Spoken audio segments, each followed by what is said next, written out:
Yoshinori Ohsumi 2016 সালে মেডিসিনে Nobel prize পেয়েছিলেন এবং তিনি যে বিষয়টা নিয়ে কাজ করেছিলেন সেটা হলো অটোফেজি। অটোফেজি কথাটার মানে কি? অটো মানে হচ্ছে সেলফ, আর ফেজি কথাটার মানে হলো ইট বা ডাইজেস্ট, অর্থাৎ নিজে নিজেকে খেয়ে নেওয়া বা হজম করা বা ডাইজেস্ট করে দেওয়া। বিষয়টা আসলে কি? এই যে আমাদের মানব শরীর রয়েছে, আমরা যে প্রতিদিন খাবার খাই এবং আমাদের দেহের যে কোষের মধ্যে বিপাকীয় প্রক্রিয়াগুলো চলতে থাকে, এমন কিছু বিপাকীয় পদার্থ তৈরি হয় যেগুলো আমাদের শরীরের জন্য ক্ষতিকর বা যেগুলো জমে থাকলে আমাদের শরীরে নানা রকম অসুখের সম্ভাবনা দেখা যায়। সেই জিনিসগুলো থেকে বাঁচার জন্যে আমাদের শরীরের মধ্যে প্রাকৃতিকভাবে কিছু ক্যাপাবিলিটি বা ক্ষমতা তৈরি করে রাখা হয়েছে, যেগুলো আমাদের শরীরকে ওই সমস্ত পদার্থ থেকে বাঁচার এবং বিভিন্ন রোগ থেকে বাঁচার উপায় তৈরি করে রেখেছে। সেই জিনিসটাই হচ্ছে বেসিক্যালি অটোফেজি, অর্থাৎ আপনার শরীরে বা আমাদের শরীরে যে সমস্ত ক্ষতিকারক জিনিসগুলো তৈরি হচ্ছে, আমাদের শরীর নিজে থেকেই সেগুলোকে ডাইজেস্ট করে দেয় বা ভেঙে ফেলে। এই প্রসেসটাকেই বলা হয় অটোফেজি। এই জিনিসটা কিভাবে তৈরি হয় বা কিভাবে হয়? কোনো মানুষ যদি টানা 16 ঘন্টা বা তার বেশি না খেয়ে থাকে, তখনই কিন্তু আমাদের শরীরে অটোফেজি নামক প্রক্রিয়াটা অ্যাক্টিভেট হয়ে যায় বা চালু হয়। এটা একটা খুব সুন্দর উদাহরণ দিয়ে আমরা বুঝতে পারি। যেমন হচ্ছে, আপনি একটা মোবাইল অনেকদিন ধরে ব্যবহার করছেন, অনেক ফাইল বা অনেক ক্যাশে জমা হচ্ছে এবং একটা সময় পরে দেখবেন যে মোবাইল আপনার স্লো হয়ে গেছে। তখন মোবাইলকে আপনি যে ফাইলগুলো ক্লিনিং করেন, ক্যাশে থেকে ক্লিনিং করেন, তাহলে দেখবেন যে মোবাইলের স্লোনেস কেটে গেছে, আবার মোবাইল ভালো কাজ করছে। ঠিক একই রকমভাবে একটা ঘরকে অনেকদিন ব্যবহার না করলে যেমন নোংরা জমে থাকে, আবার পরিষ্কার করা দরকার হয়ে পড়ে। ঠিক ঠিক একই রকমভাবে আমরা যখন অনেকক্ষণ না খেয়ে থাকি, 12 থেকে 16 ঘন্টা, তখনই আমাদের শরীরে এই অটোফেজি প্রক্রিয়াটা চালু হয়। এই অটোফেজি প্রক্রিয়াটা আমাদেরকে নানাবিধ অসুখ থেকে বাঁচিয়ে দেয়। যে জিনিসগুলো আমাদের শরীরে ক্ষতিকর, সেগুলো প্রথমে কি হয়, একটা অটোফ্যাগোজম তৈরি করে এবং সেই অটোফ্যাগোজমটাকে আমাদের কোষের মধ্যে যে লাইসোজোম রয়েছে, যার মধ্যে অনেক রকমের উৎসেচক বা এনজাইম থাকে, সে তখন ম্যাটেরিয়ালগুলোকে ভেঙে দেয়, ডাইজেস্ট করে ফেলে। যেগুলো আমাদের শরীরে দরকার নেই সেগুলো শরীর থেকে বার করে দেয়, আর যে যে জিনিসগুলো দরকার সেগুলো আমাদের শরীরে আবার নতুন করে কাজে লাগায়। এটাই হচ্ছে বেসিক্যালি অটোফেজি প্রক্রিয়া। এই অটোফেজি প্রক্রিয়াটা আমাদের শরীরে তিনভাবে হয়। একটাকে বলি আমরা ম্যাক্রো অটোফেজি, একটাকে বলি আমরা মাইক্রো অটোফেজি, এবং আরেকটাকে বলা হয় চ্যাপেরন মিডিয়েটেড অটোফেজি। ম্যাক্রো অটোফেজি যেটা একটু আগে বললাম, যে আমাদের কোষের মধ্যে যে ক্ষতিকারক জিনিসগুলো তৈরি হয় এবং আমরা 12 বা 16 ঘন্টা তারও যখন না খেয়ে থাকি, তখন ওই ক্ষতিকারক পদার্থগুলো অটোফ্যাগোজম তৈরি করে লাইসোজোম দ্বারা সংযুক্ত হয়ে সেগুলোকে ডিগ্রেড করে দেয় বা ভেঙে দেয়। এটাই হলো ম্যাক্রো অটোফেজি।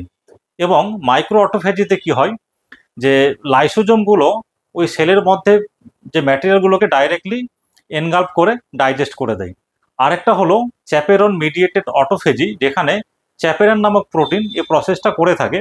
তার মধ্যে যে জিনিসটা সব থেকে বেশি বহুল প্রচলিত বা যেটা নিয়ে আজকে আমরা আলোচনা করলাম বা করছি, সেটা হলো ম্যাক্রো অটোফেজি। তাহলে এটা বুঝতেই পারলেন যে শুধু আমরা যে পৃথিবীতে এসে শুধু খাওয়ার জন্য না, আমাদেরকে যদি সুস্থ থাকতে হয় এবং শরীর থেকে যদি আমাদেরকে নোংরা জিনিসগুলো দূর করতে হয়, ক্ষতিকারক জিনিসগুলো দূর করতে হয়, তাহলে আমাদেরকে না খেয়েও থাকতে হবে। সুতরাং ফাস্টিং হচ্ছে একটা খুব আমাদের উপকারী প্রসেস বা উপকারী একটা প্রক্রিয়া বা আমাদের শরীরের জন্য দরকারি।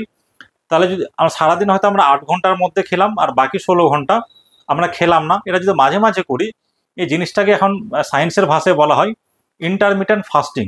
এবং এই ইন্টারমিটেন্ট ফাস্টিং বেসিক্যালি আমাদের শরীরে অটোফেজি প্রক্রিয়াটাকে চালু করে এবং আমাদের শরীর থেকে ক্ষতিকারক পদার্থগুলোকে দূর করে আমাদের অনেক রকম রোগের হাত থেকে বাঁচায়। এখন আমরা জানবো যে অটোফেজি প্রক্রিয়া যখন আমাদের শরীরে হয় বা আমরা ফাস্টিং করি, ইন্টারমিটেন্ট ফাস্টিং করি, আমাদের কি কি উপকার হয়। আমাদের ব্রেন খুব ভালো কাজ করে, মেমোরি খুব শার্প হয়। আমাদের যে সমস্ত নিউরো ডিজেনারেটিভ ডিজঅর্ডার, যেমন হচ্ছে অ্যালজাইমার্স ডিজিজ বা পার্কিনসন ডিজিজ, এগুলো থেকে আমাদেরকে প্রিভেনশন করে। আমাদের শরীরের নার্ভগুলো ভালো থাকে, নার্ভগুলো ভালো কাজ করতে পারে, সহজে নিউরো ডিজেনারেশন হয় না। আমাদের হার্টকে ভালো রাখে, আমাদের মনকে ভালো রাখে, আমাদের স্লিপ প্যাটার্নটা ভালো থাকে, আমাদের শরীরের মধ্যে ভালো লাগা ইউফোরিয়া থাকে। তারপর হচ্ছে আমাদের লিভার ডিজিজ থেকে আমরা প্রোটেকশন পাই। আর কি হয়, কিডনির সমস্যা থেকে আমরা বেঁচে থাকতে পারি। আর কি হয়, ইভেন এটা ক্যান্সারকেও প্রিভেনশন বা প্রতিরোধ করে। আরেকটা মজার বিষয় হলো এই যে অটোফেজ প্রক্রিয়া আরেকটা জিনিস কি করে, আমাদের পেটের মধ্যে নানা রকম উপকারী ব্যাকটেরিয়া থাকে যেগুলো আমাদের শরীরের জন্য খুবই উপকারী, এবং সেই ব্যাকটেরিয়াগুলো আমাদেরকে নানা রকম অসুখ থেকে বাঁচায়, যেমন অ্যালার্জি থেকে রক্ষা করে, তারপর হচ্ছে অটো ইমিউন ডিজিজ থেকে রক্ষা করে, অনেক সময় ক্যান্সার থেকে প্রিভেনশন করে। এবং দেখা গেছে এটা সায়েন্টিফিক্যালি প্রুভ যে অটোফেজি প্রক্রিয়া বা প্রসেস এই মাইক্রোবায়োটাকে, গাট মাইক্রোবায়োটাকে ত্বরান্বিত করে, ভালো রাখে, এবং আমাদেরকে নানা রকম অসুখগুলো যেগুলো বললাম, যেমন হচ্ছে অ্যালার্জি বা হচ্ছে অটো ইমিউন ডিজিজ এবং হচ্ছে যে ক্যান্সার থেকেও প্রিভেনশন করে। তাহলে অটোফেজি প্রক্রিয়া আমাদের শরীরের জন্য খুবই উপকারী। এটা আমরা কি করে অ্যাক্টিভেট করব, আবার আমি রিপিট করছি, সেটা হলো ইন্টারমিটেন্ট ফাস্টিং, যে মাঝে মাঝে আপনি 8 ঘন্টার মধ্যে খেলেন, বাকি 16 ঘন্টা না খেয়ে থাকলেন। অ্যাকচুয়ালি আমাদের যে মানুষের শরীর, এটাকে এমনভাবে ডিজাইন করা হয়েছে যে শুধু খেলে হবে না, না খেয়েও থাকতে হবে। যেমন হচ্ছে সকালবেলা একটু হেভি ব্রেকফাস্ট করা, তারপর দুপুরের খাবারটা খাওয়া, রাত্রির খাবারটা অ্যাজ আর্লি এজ পসিবল 6-7টার মধ্যে করে নেওয়া, এবং সারা রাত না খেয়ে সকাল 8টার পরে ব্রেকফাস্ট করা। তাহলে এই যে আপনি লম্বা সময় সন্ধ্যার পর থেকে সকাল পর্যন্ত খেলেন না, এতে করে কি হয়, আমাদের শরীরে অটোফেজ প্রক্রিয়াটা চালু হয় এবং আপনাকে এই সমস্ত প্রক্রিয়ার মাধ্যমে নানাবিধ অসুখ থেকে রক্ষা করে, আপনার আয়ু দীর্ঘায়িত হয় এবং আপনাকে দেখতে রিলেটিভলি মানে কম এজ লাগবে। এটাকে বলা হয় অ্যান্টি এজিং প্রসেস। মানে হচ্ছে আপনার বয়স বাড়লেও, ক্রোনোলজিক্যাল বয়স বাড়লেও আপনার বায়োলজিক্যাল বয়সটা অতটা বাড়বে না, দেখে তুলনামূলক ইয়াং মনে হবে। তাহলে যদি আমরা বেশি দিন বাঁচতে চাই, বেশি দিন সুস্থ থাকি, তাহলে আমাদেরকে মাঝে মাঝে না খেয়েও থাকতে হবে। না খেয়ে থাকাটাও কিন্তু একটা একটা মেডিসিনের মধ্যে পড়ে, আমাদের ভালো থাকার জন্য এটা খুবই উপকারী।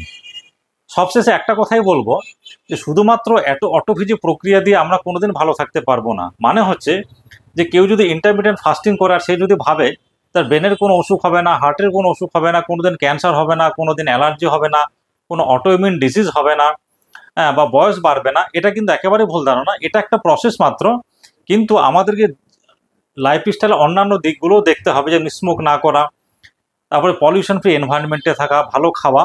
তাহলে এতগুলো যদি আমরা মেনটেন করি তাহলে আমাদের শরীর ভালো থাকবে।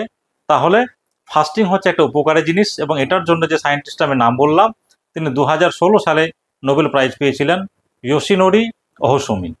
তাহলে আশা করছি অটোফেজি সম্পর্কে জানতে পারলেন। কেমন লাগলো জানাবেন, আপনারা আমাকে রিকোয়েস্ট করবেন, জানাবেন কোন কোন বিষয় আপনারা জানতে চান, তাহলে আমি সেই বিষয় নিয়ে পরবর্তীতে ভিডিও বানাতে থাকবো।